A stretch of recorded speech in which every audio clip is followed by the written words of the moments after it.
Ang dating maalab na pagsasama, naging tahimik at malamig na lang. Pero may hinahanap si Rafael at hindi niya matanggap na wala na ito kay Joy.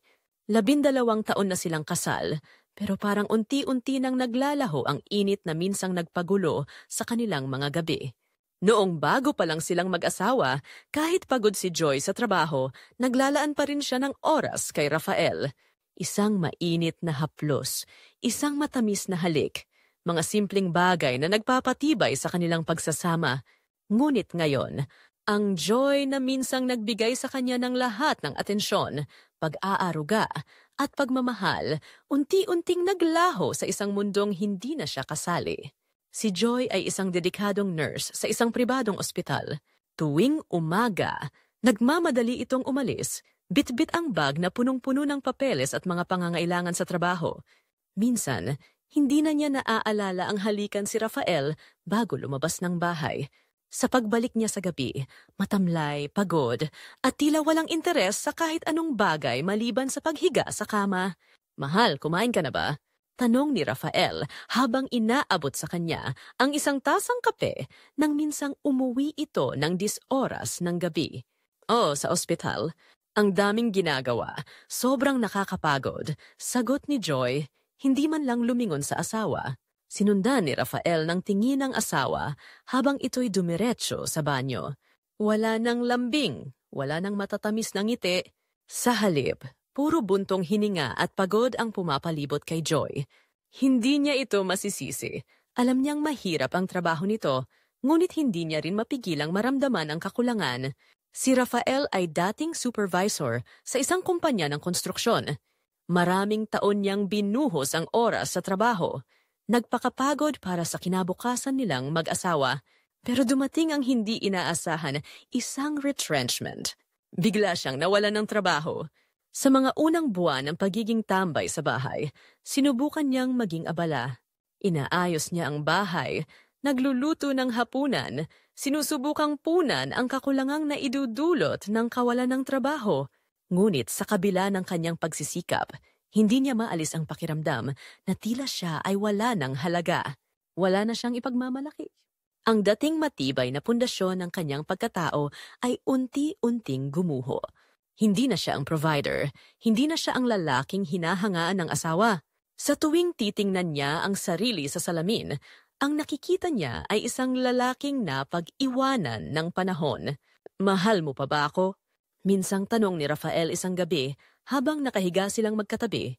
Nasa harap ng cellphone si Joy, tumitingin ng schedule para sa susunod na linggo. Hindi man lang siya lumingon. "Ha? Ano ka ba naman, Rafael? Pagod lang ako. Wala na akong time sa mga ganyan." Isang buntong hininga lang ang sagot ni Rafael. Tinalikuran siya ni Joy at tulad ng dati, nanatili siyang gising. Sa una, sinusubukan ni Rafael na iwaksi ang init na nararamdaman niya. "Matitiis ko to." Lalambing rin si Joy sa tamang panahon. Ngunit habang lumilipas ang mga linggo, unti-unting bumibigat ang kanyang pangungulila. Sa isang gabing malamig, nang tulog na si Joy, dinampot ni Rafael ang cellphone niya. Pumasok siya sa internet at sinimulang panoorin ang mga bagay na matagal na niyang iniwasan.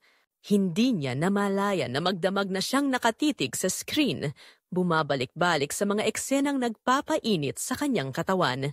Sa una, parang simpleng pagtakas lang mula sa realidad. Ngunit nang tumagal, nag-iba na ang lahat. Halos gabi-gabi na siyang nanonood.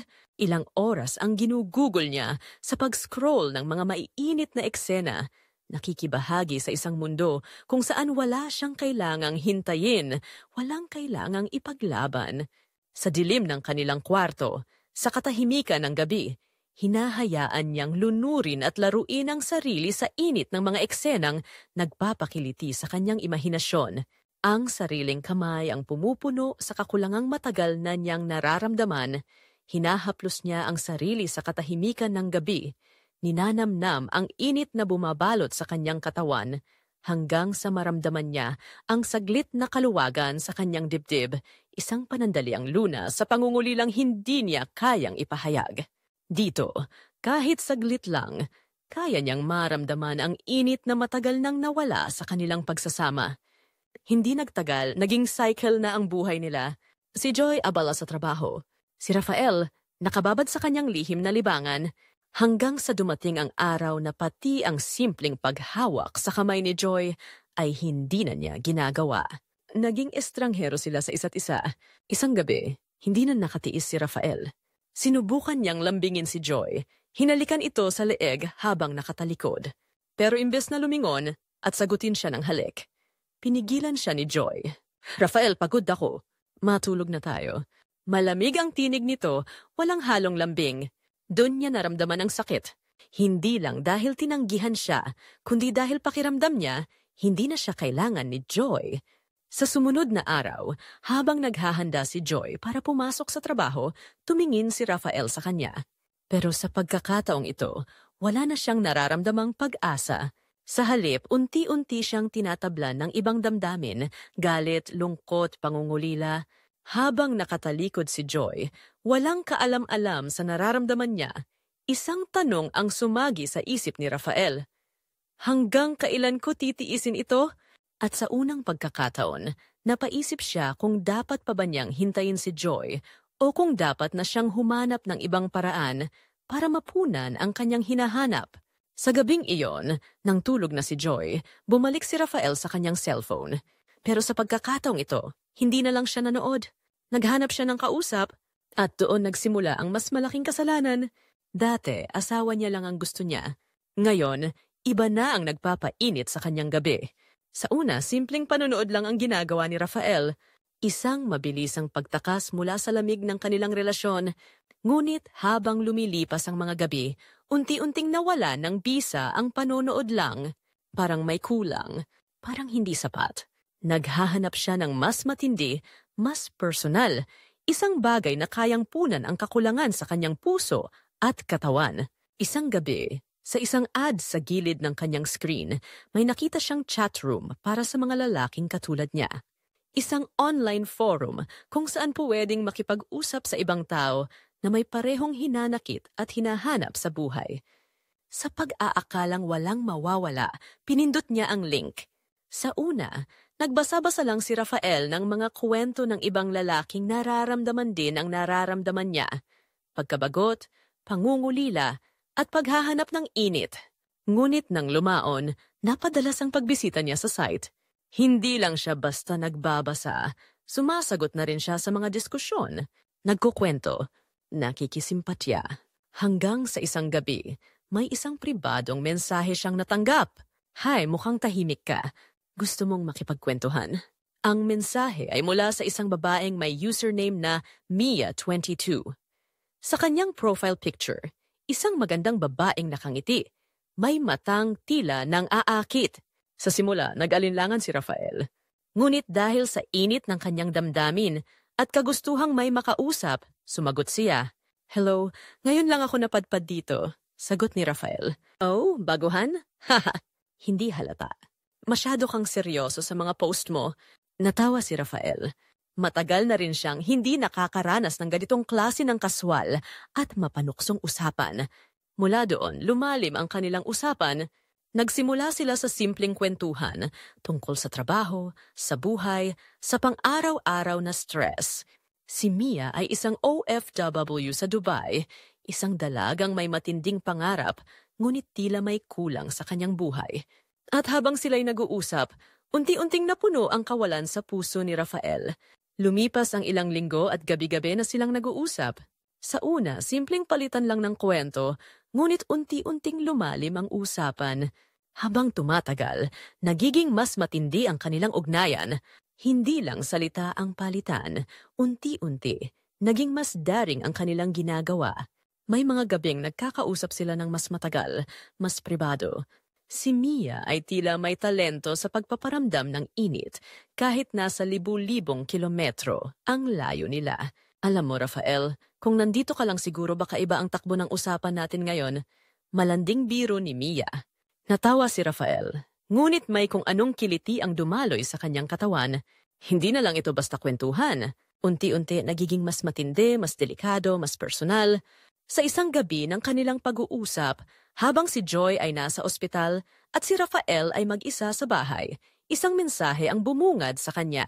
Kasunod nito, isang larawan, si Mia, walang saplot, Nakangiti sa harap ng kamera, ang bawat kurba ng kanyang katawan kitang-kita sa liwanag ng screen.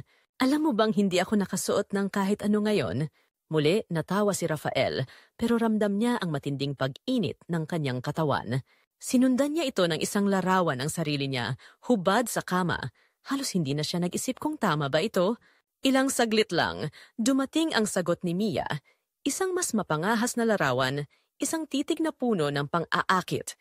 Kung nandito ka lang, Rafael, gusto kitang haplusin sa bawat sulok ng katawan mo.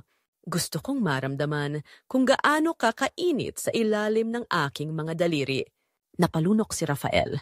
Alam niyang mali, ngunit ang init sa kanyang katawan ay nag-uumapaw. Dapat ba siyang tumigil? O dapat pa niyang hayaan ang sarili niyang bumigay? Sa wakas, hindi nakapagpigil si Rafael.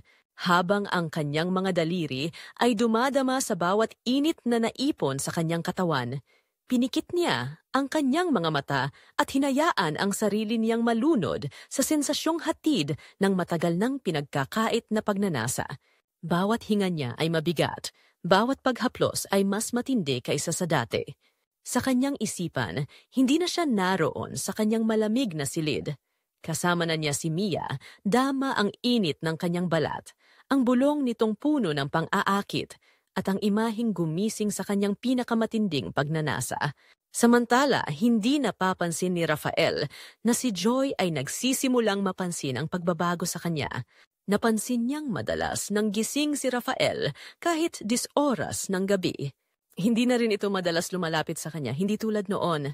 Isang umaga, habang nagkakape, napansin ni Joy ang asawang nakatitig sa kanyang cellphone. May ngiti sa labi. Anong nakakatawa dyan? Tanong ni Joy. Pilit na dinadaan sa biro. Napapitlag si Rafael at agad na inilayo ang cellphone. Wala. May nakita lang akong nakakatawang post sa Facebook. Ngumiti si Joy pero sa loob-loob niya, ramdam niyang may kakaiba. Ngunit sa pagod at dami ng iniisip sa trabaho, hindi na niya ito pinansin pa. Isa itong pagkakamali. Habang lumilipas ang mga linggo, lumalim pa lalo ang koneksyon ni Rafael at Mia. Hindi na lang basta usapan, kundi pagnanasa na may kasamang emosyon. Sa bawat palitan nila ng mensahe, tila unti-unting napapalayo ang puso ni Rafael sa tunay niyang asawa. May isang gabing hindi na niya napigilan ang sarili. Kung magkita tayo, anong gagawin mo sa akin? Mabilis ang naging sagot ni Mia. Mapanukso. Eksakto sa hinahanap ni Rafael na hindi na niya natatagpuan kay Joy. Kung magkikita tayo, Rafael, ipaparamdam ko sa'yo kung paano dapat pinapahalagahan ang isang lalaking tulad mo sa paraang hindi mo pa naranasan. At sa gabing iyon, hindi lang siya nanood ng video, hindi lang siya nagpatangay sa init ng sariling imahinasyon. Sa unang pagkakataon, naramdaman niyang mas buhay siya sa piling ng isang estrangherang hindi pa niya nakikita sa personal. Isang gabi, habang nasa kalagitnaan ng maselang pag-uusap, sina Rafael at Mia, isang tunog ng telepono ang bumasag sa katahimikan. Si Joy, hindi alam ni Rafael kung dapat niya bang sagutin o hindi. At doon, nagsimula ang takot na baka mahuli na siya sa kasalanang matagal na niyang tinatago. Akala ni Rafael, ligtas siya sa lihim niyang kalibugan, hanggang sa mas natutunan niyang matakot sa katahimikan ng asawa niya. Isang gabing hindi inaasahan, mas maagang natapos ang shift ni Joy sa ospital. Pagod pero sabik siyang makauwi para makapagpahinga. Sa pagpasok niya sa kanilang bahay, tahimik ang paligid. Tanging mahihinang tunog mula sa kwarto ang naririnig niya. Dahan-dahan siyang lumapit, hindi sigurado kung gising pa si Rafael. Nang bahagyang bumukas ang pinto ng kanilang silid, nanlaki ang kanyang mga mata. Doon, sa liwanag ng screen ng kanyang cellphone, nakahiga si Rafael, nakangiti, abala sa isang video call. Ang kanyang tinig ay punong-puno ng gigil at pananabik. Ang sexy mo talaga, Mia. Hindi ko na mahintay ang araw na mahawakan kita. Napalunok si Joy na natiling nakatayo sa gilid ng pinto, pinapanood ang pinakatraidor na eksenang hindi niya kailanman inakalang makikita. Sa kabilang linya, isang babae, walang saplot. Nakangiti habang gumagalaw sa paraang tiyak na pang-aakit kay Rafael. Doon na bumagsak ang mundo ni Joy.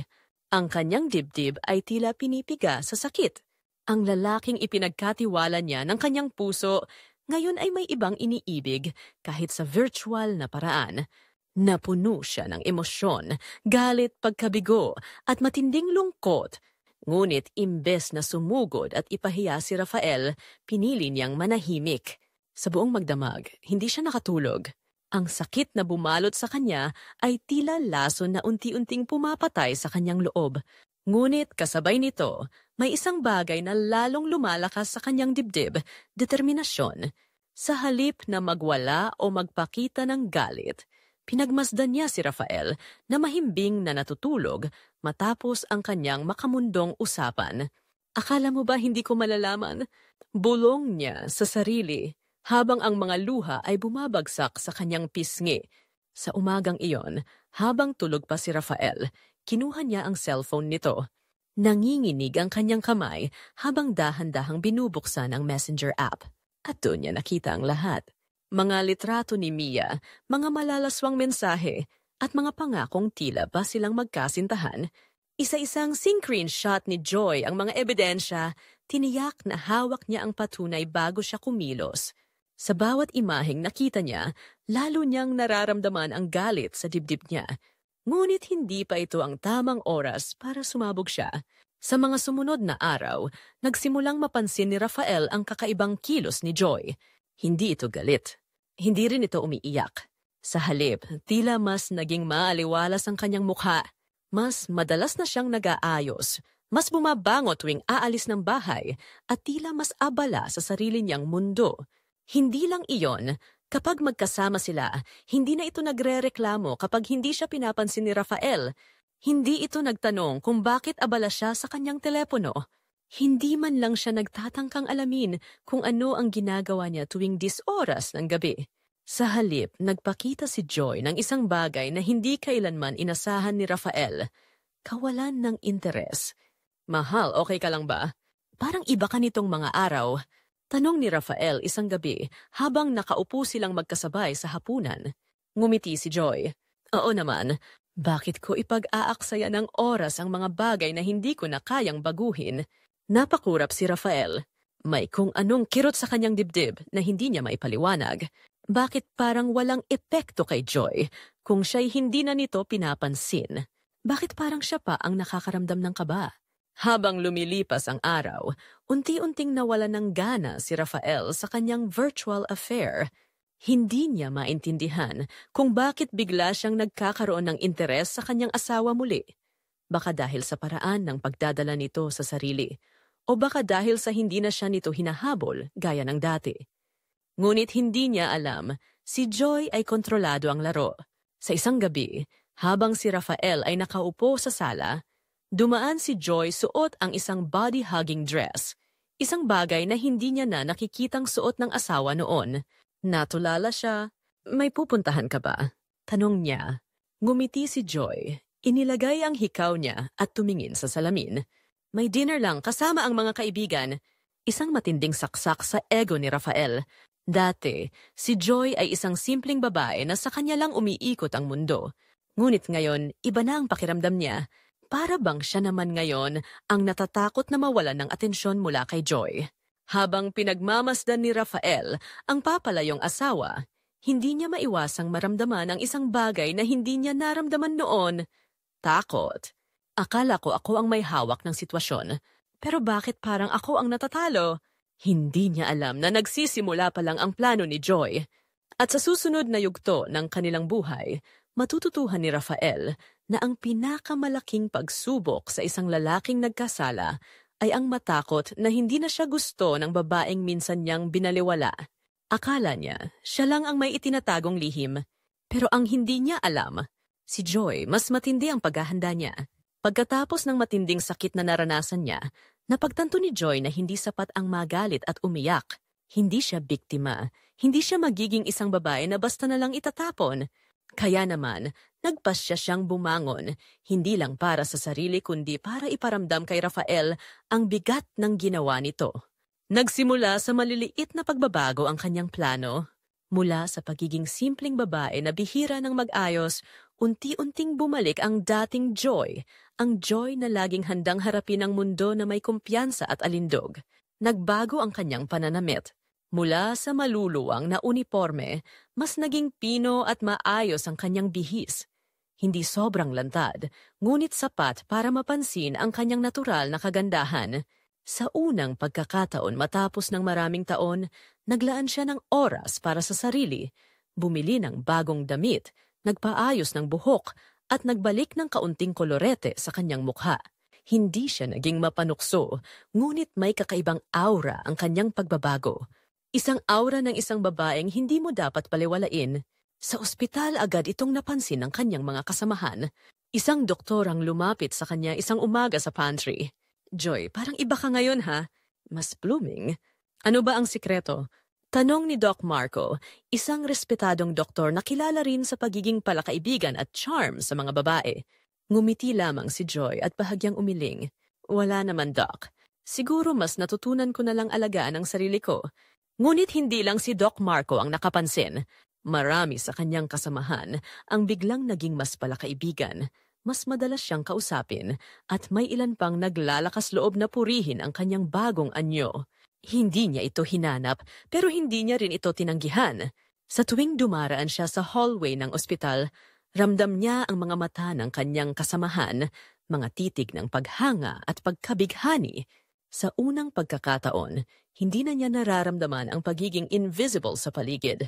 At iyon ang tunay na simula ng kanyang pagbawi sa sarili.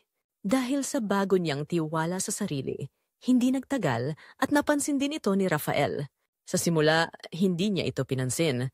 Akala niya'y isa lang itong panandali ang pagbabago, marahil dahil lang sa bagong gupit o bagong damit. Ngunit nang lumipas ang mga linggo at patuloy na nagbabago si Joy, nagsimula nang lumalim ang kanyang kaba. Tuwing dumadaan si Joy sa sala, naamoy niya ang bagong pabango nito. Tuwing pupunta ito sa trabaho, napapansin niyang mas natagal ito sa harap ng salamin. At ang pinakamasakit, hindi na siya nito hinahalikan bago umalis. Isang bagay na dati nang hindi niya binibigyan ng halaga. Pero ngayoy biglang may epekto sa kanya. Ang ganda mo ngayon, mahal. Para kang bumalik sa dati nating panahon. Ani Rafael isang gabi habang pinagmamasdan si Joy na nag-aayos ng buhok sa harap ng salamin. Talaga? Sagot ni Joy nang walang emosyon, saka nagpatuloy sa ginagawa. Ang kanyang malamig na tugon ay tila isang suntok sa sikmura ni Rafael. Hindi ito ang Joy na nakasanayan niyang kilala, ang Joy na laging naghihintay ng kanyang atensyon. Nagsimulang gumapang ang selos sa puso ni Rafael, ngunit hindi niya ito agad pinahalata. Subalit ang pinakaunang dagok sa kanyang ego ay dumating ng isang gabi nang makita niya ang cellphone ni Joy na iniwan sa mesa, hindi nakalock. Hindi sana niya titignan, pero isang notification ang bumungad sa kanya. Doc Marco. Ang ganda mo kanina, Joy. Mas sumasaya ang duty kapag ikaw ang kasama. Nanlaki ang mata ni Rafael. Sino itong si Marco? At bakit ganito makipag-usap kay Joy? Mabilis niyang ibinalik ang telepono sa mesa, ngunit hindi niya maialis sa isipan ang nabasa. Lalo pang tumindi ang kanyang pagkabalisa nang sumunod na gabi. Muli niyang nakita ang cellphone ni Joy. May isa pang mensahe. Nurse Kevin, sana lagi kang ganito kaganda, Joy. Mas gumagaan ang trabaho pag nandyan ka. Doon na siya tuluyang kinain ng paranoia. Naging tahimik si Rafael sa mga sumunod na araw, ngunit sa loob-loob niya, kumukulo na ang kanyang damdamin. Nagsimula na siyang mag-isip ng mga senaryo. Si Joy may ibang gusto. Si Joy may ibang nagpapangiti sa kanya. Si Joy hindi na niya kontrolado. Mahal, kanino ka madalas sumasama sa ospital? Tanong niya minsan habang kumakain sila ng hapunan. Bakit mo naman natanong? Sagot ni Joy, nakatingin ng diretso sa kanya. Wala lang. Nagbago ka kasi nitong mga araw. Parang ang saya-saya mo kahit pagod ka sa trabaho. Ngumiti si Joy, pero may malamig na titig sa kanyang mga mata. Dati ba hindi ako masaya? Hindi nakasagot si Rafael. Alam niyang ito ang unang beses na napansin niyang bumabalik ang sigla ng asawa niya at hindi siya ang dahilan nito. Hindi na alam ni Rafael kung paano pakikitunguhan si Joy. Gusto niyang malaman ang totoo pero hindi niya alam kung handa siyang marinig ang sagot. Mahal tayo pa rin ba? Tanong niya minsan, nanginginig ang boses. Ngumiti si Joy, ngunit sa pagkakataong ito, hindi niya sinagot ang tanong. Habang tinititigan niya si Rafael, alam niyang natatakot na ito. At iyon ang simula ng kanyang tunay na paghihiganti. Dahil sa huli, hindi lang si Mr. ang marunong maghanap ng init. Kapag si Mrs. ang gumanti, mas matindi ang tama. Hindi na kaya ni Rafael ang kanyang nararamdaman. Isang gabi, habang si Joy ay nakatayo sa harap ng salamin, nag-aayos para sa isang dinner kasama ang mga katrabaho, hindi na siya nakapagpigil. Joy, may dapat ba akong malaman? Tanong niya, puno ng pag-aalinlangan ng boses. Lumingon si Joy sa kanya, isang kilay ang nakataas. Anong ibig mong sabihin? Huwag mo akong gawing tanga, Joy. Sino yang laging kausap mo? Sino yang mga nagte-text sa'yo? Napalunok si Rafael, ramdamang kaba sa kanyang dibdib. Natawa si Joy. Isang malalim, mapanuksong tawa. Ikaw ang may lakas ng loob magtanong ng ganyan? Tumayo ito, nilapitan siya, at inilapag ang cellphone sa mesa. Baka gusto mong basahin ito, Rafael. Hinanap ng lalaki ang screen, at doon niya nakita ang isang folder na may pangalan niyang nakalabel. Kataksilan ni Rafael. Pinindot niya ito at bumungad ang mga screenshot ng kanyang sariling mga mensahe kay Mia. Lahat ng mapanuksong chat, lahat ng larawang ipinadala, lahat ng pangakong binitiwan sa babaeng halos hindi niya nakilala ng personal. Nanlaki ang kanyang mga mata, parang nawala ang lahat ng hangin sa kanyang katawan. Matagal ko nang alam, Rafael. Bumuntong hininga si Joy, pero wala nang sakit sa kanyang boses. Sa halip, naroon ang isang uri ng panlalamig na mas nakakamatay kaysa sa galit. Habang iniisip mong niloloko kita, hawak ko na ang ebidensya ng lahat ng pagtataksil mo. Joy, patawad. Nanginginig ang boses ni Rafael, ramdamang bigat ng kanyang kasalanan. Patawarin mo ako. Ngunit hindi pa tapos si Joy. Tumayo ito, lumapit sa kanya at idinikit ang labi sa kanyang tainga bago bumulong. Gusto mong bumalik ako sa dati? Patunayan mong deserve mo ako. Ramdam ni Rafael ang init ng katawan ng kanyang asawa. Ngunit alam niyang hindi ito lambing. Isa itong hamon. Isang pagsubok kung tunay niyang kayang ibalik ang nasirang tiwala. Mula noong gabing iyon, nagbago si Rafael. Sinikap niyang maging mas mabuting asawa. Mas matiyaga, mas maasikaso, mas tunay na nagmamahal. Wala na siyang ibang hinanap kundi ang pagmamahal ni Joy. Dumaan ang mga linggo, unti-unting bumabalik ang dating Joy, ngunit hindi na siya ang dating babaeng sunod-sunuran. Siya ang babaeng natutong mahalin ang sarili. At iyon ang tunay na nagpainit muli sa kanilang pagsasama. Isang gabi, matapos ang matagal na pagsusumikap ni Rafael na bumawi, biglang huminto si Joy sa harap niya. Tinitigan siya ng malalim at sa unang pagkakataon, nakita niya ang dating apoy sa mga mata nito. Sigurado ka bang ako lang ang gusto mo? Tanong ni Joy, may bahid ng panunukso. Ikaw lang, Joy. Ikaw lang ang gusto ko. Walang pag-aalinlangan ang sagot ni Rafael. Ngumiti si Joy at sa gabing iyon, hindi na nila kailangan ng kahit anong salita. Nang magdikit ang kanilang mga labi, muling bumalik ang init na matagal nang nawala sa kanilang pagsasama. Malambot at mabagal ang mga halik sa simula, tila parehong nangangapa, muling binubuo ang tiwala sa pagitan nila. Ngunit habang tumatagal, lumalim ang bawat paghinga, uminit ang bawat haplos. Naramdaman ni Rafael ang paggalaw ng mga daliri ni Joy sa kanyang dibdib. Marahang hinahaplos ang balat bago ito bumaba. Mabagal at sinasadya, patungo sa kanyang tiyan. Pababa, sa gilid ng kanyang pantalon. Ang bawat dampi ng kanyang mga daliri ay tila apoy na lumalatay sa kanyang balat, nag-iiwan ng panginginig at matinding pananabik. Si Joy naman, ninamnam ang bawat hagod at lamas ng kamay ng kanyang asawa sa kanyang katawan. Bawat dampi ay nagpapaalab sa kanyang nadarama. Hinayaan niyang si Rafael ang magpasilab ng apoy sa kanilang pagitan, hindi dahil sa obligasyon, kundi dahil sa matinding pagnanasang bumalot sa kanilang dalawa. Habang unti-unting naglalaglagan ang kanilang saplot, walang natira kundi ang init ng kanilang katawan at ang masidhing damdamin na matagal nang natulog. Ang bawat halik ni Rafael sa kanyang asawa ay puno ng pagsisisi at pangakong hindi na kailanman hahanapin ang init sa iba. Ang bawat unggol ni Joy ay pagpapatunay na siya ang may kontrol ngayon at siya ang pipili kung kailan at paano niya muling tatanggapin si Rafael ng buo. Muli silang nagmahalan, hindi dahil sa pagnanasa, kundi dahil sa bagong simula. Ang bawat haplos ay puno ng pangako, ang bawat paggalaw ay may mas malalim na kahulugan.